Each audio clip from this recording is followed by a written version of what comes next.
Great customer experience is first and foremost reliability and consistency of service. There's no point in having a service if I can't rely on it. And listening to me, listening to others when we want to contact you, when we want to tell you when things need to change, and actually changing them.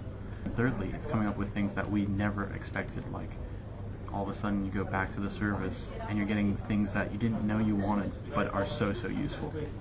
Google does great customer experience because they do things that everyone charged before, and they do it for free, and then they do it better than everybody else.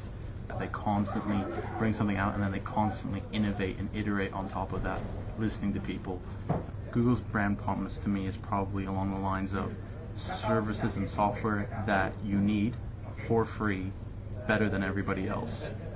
And at the same time, they've got this great one, which is don't be evil. That no matter what they do, you get this constant feeling like they're trying their best, if not to be good, to at least not cause further harm. I've got a really good story for this. So Google's brand promise is about giving you a great service. So they brought out Gmail. They brought it out 10 times more capacity than anybody else, and they did it for free, and they made it so much more intuitive, and all of a sudden the best email out there is Gmail.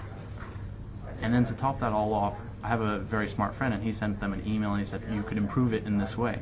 Within a day, he got a response from someone at Google who said, hi, I've taken your idea on board. I'm working on something very similar. I've integrated your idea in. Expect to see it in the third release, which should be in the next 2 months. 2 months later, the product was out. It had the changes that my friend had recommended. That's an amazing experience. No real emotional attachment to them. I sort of expect certain things of them, and as long as I continue to deliver that, then I'll rely on them, but that's about it. While I have no emotional attachment to them, because they consistently have delivered, they're always the first ones I go to when I need certain things I know they can provide, and they're always the first ones that I tend to recommend when it comes to those things like email, searching, or calendars. In the current economic environment where everything's a little bit tighter, the fact that Google do things for free, I think is going to get them a lot more people. So I think they should just continue to do what they do, and I think as people need to stretch their budget a little bit longer, I think they're even going to get more patronage for doing it that way.